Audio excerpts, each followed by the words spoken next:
Welcome back to Ink and Moonlight, where old tales flow like quiet streams beneath the stars, and each story carries a shimmer of ancient magic.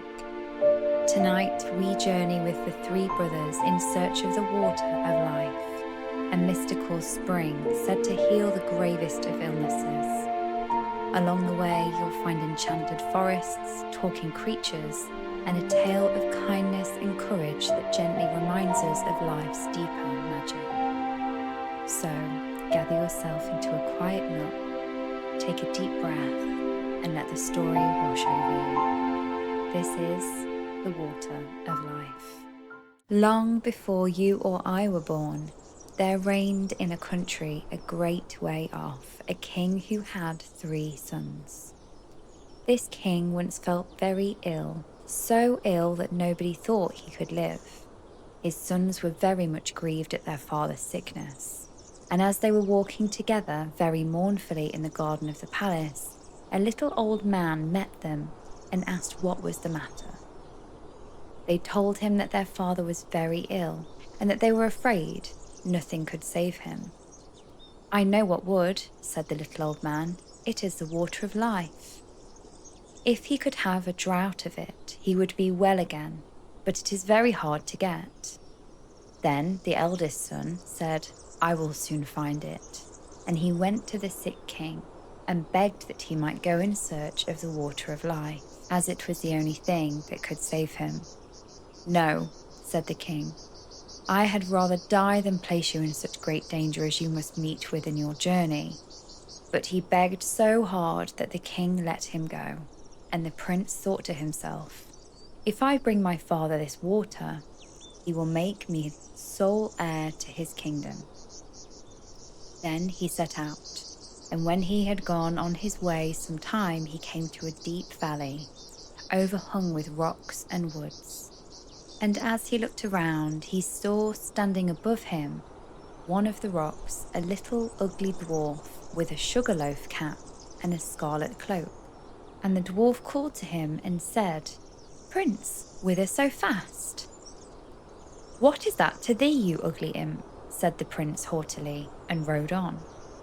But the dwarf was enraged at his behaviour, and laid a fairy spell of ill luck upon him, so that as he rode on the mountain pass became narrower and narrower, and at last the way was so straitened that he could not go to step forward.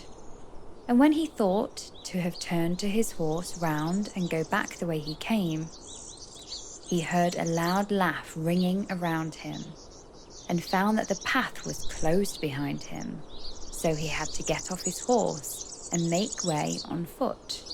But again the laugh rang in his ears, and he found himself unable to move a step, and thus he was forced to abide spellbound. Meantime, the old king was lingering on in daily hope of his son's return, till at last the second son said, "Father, I will go in search of the water of life." For he thought to himself, "My brother is surely dead, and the kingdom will fall to me if I find the water." The king was at first very unwilling to let him go, but at last yielded to his wish. So he set out and followed the same road which his brother had done, and met with the same elf, who stopped him at the same spot in the mountain, saying, as before, "Prince, Prince, whither so fast?" "Mind your own affairs, busybody," said the prince scornfully, and rode on. But the dwarf put the same spell upon him as he put on his elder brother, and he, too, was at last obliged to take up his abode in the heart of the mountains. Thus it is with proud, silly people who think themselves above everyone else and are too proud to ask or take advice. When the second prince had thus been gone a long time, the youngest son said that he would go and search for the water of life, and trusted he should soon be able to make his father well again. So he set out, and the dwarf met him too at the same spot in the valley, among the mountains, and said, "Prince, whither so fast?" And the prince said, "I am going in search of the water of life, because my father is ill, and likely to die, Can you help me? Pray be kind and aid me if you can." "Do you know where it is to be found?" asked the dwarf. "No," said the prince, "I do not. Pray tell me if you know." "Then, as you have spoken to me kindly, and are wise enough to seek for advice, I will tell you how and where to go. The water you seek springs from a well in an enchanted castle, and that you may be able to reach it safely, I will give you an iron wand and 2 little loaves of bread. Strike the iron door of the castle 3 times with the wand, and it will open. 2 hungry lions will be lying down inside, gaping for their prey, but if you throw them the bread, they will let you pass. Then hasten on to the well and take some of the water of life before the clock strikes 12, for if you tarry longer, the door will shut upon you forever." Then the prince thanked his little friend with the scarlet cloak for his friendly aid, and took the wand and the bread and went travelling on, over sea and over land, till he came to his journey's end, and found everything to be as the dwarf had told him. The door flew open at the 3rd stroke of the wand, and when the lions were quietened, he went on through the castle and came at length to a beautiful hall. Around it he saw several knights sitting in a trance. Then he pulled off their rings and put them on his own fingers. In another room he saw on a table a sword and a loaf of bread, which he took also. Further on he came to a room where a beautiful young lady sat upon a couch, and she welcomed him joyfully, and said if he would set her free from the spell that bound her, the kingdom should be his, if he would come back in a year and marry her. Then she told him that the well had held the water of life, and it was in the palace gardens, and bade him to make haste and draw what he wanted before the clock struck 12. He walked on, and as he walked through the beautiful gardens, he came to a delightful shady spot in which stood a couch, and he thought to himself, as he felt tired, that he would rest himself a while and gaze on the lovely scenes around him. So he laid himself down, and sleep fell upon him unawares, so that he did not wake up until the clock was striking 11:45. Then he sprang from the couch, dreadfully frightened, ran to the well, filled a cup that was standing by him full of the water, and hastened to get away in time. Just as he was going out of the iron door, it struck 12, and the door fell so quickly upon him that it snapped off a piece of his heel. When he found himself safe, he was overjoyed to think that he had got the water of life, and as he was going on his way homewards, he passed by the little dwarf, who, when he saw the sword and the loaf, said, "You have made a noble prize. With the sword you can at a blow slay whole armies, and the bread will never fail you." Then the prince thought to himself, "I cannot go home to my father without my brothers." So he said, "My dear friend, cannot you tell me where my 2 brothers are, who set out in search of the water of life before me, and never came back?"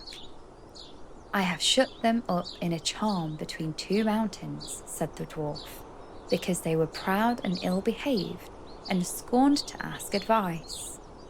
The prince begged so hard for his brothers that the dwarf at last set them free, though unwillingly, saying, "Beware of them, for they have bad hearts."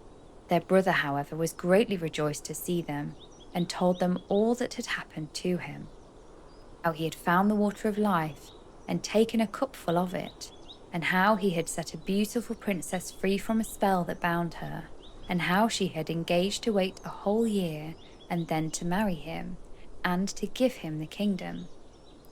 Then they all 3 rode on together, and on their way home came to a country that was laid waste by war and a dreadful famine, so that it was feared all may die for want. But the prince gave the king of the land the bread, and all his kingdom ate of it, and he lent the king the wonderful sword, and he slew the enemy's army with it, and thus the kingdom was once more in peace and plenty. In the same manner, he befriended 2 other countries, through which they passed on their way. When they came to the sea, they got into a ship, and during their voyage, the 2 eldest said to themselves, "Our brother has got the water which we could not find. Therefore, our father will forsake us and give him the kingdom, which is our right." So they were full of envy and revenge, and agreed together how they could ruin him. Then they waited till he was fast asleep and poured the water of life out of the cup and took it for themselves, giving him a bitter seawater instead. When they came to the journey's end, the youngest son brought his cup to the sick king, that he might drink and be healed. Scarcely, however, had he tasted the bitter seawater, when he became worse than he ever was before. And then both the elder sons came in and blamed the youngest for what they had done, and said that he wanted to poison their father, but that they had found the water of life and had brought it with them. He no sooner began to drink of what they brought him than he felt his sickness leave him, and was as strong and as well as in his younger days. Then they went to their brother and laughed at him and said, "Well, brother, you found the water of life, did you? You have had the trouble, and we shall have the reward. Pray, with all your cleverness, why did not you manage to keep your eyes open? Next year, one of us will take away your beautiful princess, if you do not take care. You'd better say nothing about this to our father, for he does not believe a word you say, and if you tell tales, you shall lose your life into the bargain. But be quiet, and we will let you off." The old king was still very angry with his youngest son, and he thought that he really meant to have taken away his life. So he called his court together and asked what should be done, and all agreed that he ought to be put to death. The prince knew nothing of what was going on till one day, when the king's chief huntsman went a hunting with him, and they were alone in the wood together. The huntsman looked so sorrowful that the prince said, "My friend, what is the matter with you?" "I cannot and dare not tell you," said he, but the prince begged very hard and said, "Only tell me what it is, and do not think I shall be angry, for I will forgive you." "Alas," said the huntsman, "the king has ordered me to shoot you." The prince started at this and said, "Let me live, and I will change dress with you. You shall take my royal coat to show my father, and do you give me your shabby one." "With all my heart," said the huntsman. "I am sure I shall be glad to save you, for I could not have shot you." Then he took the prince's coat and gave him the shabby one, and went away through the wood. Some time after, 3 grand embassies came to the old king's court with rich gifts of gold and precious stones for his youngest son. Now all these were sent from the 3 kings to whom he had lent his sword and loaf of bread, in order to rid them of their enemy and feed their people. This touched the old king's heart, and he thought his son might still be guiltless, and said to his court, "Oh, that my son were still alive! How it grieves me that I had killed him!" "He is still alive," said the huntsman, "and I am glad that I had pity on him, but let him go in peace," and brought home his royal coat. At this, the king was overwhelmed with joy and made it known throughout all his kingdom that if his son would come back to the court, he would forgive him. Meanwhile, the princess was eagerly waiting till her deliverer should come back, and had a road made leading up to her palace all of shining gold, and told her courtiers that whoever came on horseback and rode straight up to the gate upon it was her true lover, that they must let him in, but whoever rode on one side of it, they must be sure was not the right one, and that they must send him away at once. The time soon came when the eldest brother thought that he would make haste to go to the princess and say that he was the one who had set her free, and that he should have her for his wife, and the kingdom with her. As he came before the palace and saw the golden road, he stopped to look at it, and he thought to himself, "It is a pity to ride upon this beautiful road." So he turned aside and rode on the right-hand side of it. But when he came to the gate, the guards who had seen the road he took said to him, he could not be what he said he was, and must go about his business. The second prince set out soon afterwards on the same errand, and when he came to the golden road, and had his horse had set one foot upon it, he stopped to look at it, and thought, very beautiful, and said to himself, "What a pity it is that anything should tread here." Then he too turned aside, and rode on the left side of it. But when he came to the gate, the guard said he was not the true prince, and that he too must go away about his business. And away he went. Now, when the full year was come around, the third brother left the forest in which he had lain hid for fear of his father's anger, and set out in search of his betrothed bride. So he journeyed on, thinking of her all the way, and rode so quickly that he did not even see what the road was made of, but went with his horse straight over it. And as he came to the gate, it flew open, and the princess welcomed him with joy, and he said he was her deliverer, and should now be her husband and lord of the kingdom. When the first joy at their meeting was over, the princess told him she had heard of his father having forgiven him, and of his wish to have him home again. So, before his wedding with the princess, he went to visit his father, taking her with him. Then he told him everything, how his brothers had cheated and robbed him, and yet he had borne all those wrongs for the love of his father. And the old king was very angry, and wanted to punish his wicked sons. But they made their escape and got into a ship and sailed away over the wide sea, and where they went nobody knew and nobody cared.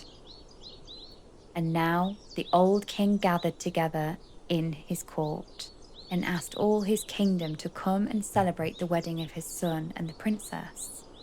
And young and old, noble and squire, gentle and simple, came at once on the summons, and among the rest came the friendly dwarf with the sugarloaf hat and a new scarlet cloak.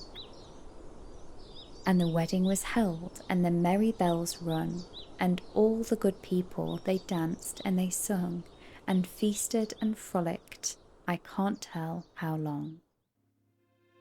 And so, with courage, kindness, and a little bit of magic, the water of life brought peace to more than just the king. Thank you for joining me beneath the stars and moonlight. If this tale brought you calm or a moment of wonder, please subscribe and return for more timeless stories each week. Until next time, sleep well, dream deeply, and may the moonlight guide you home.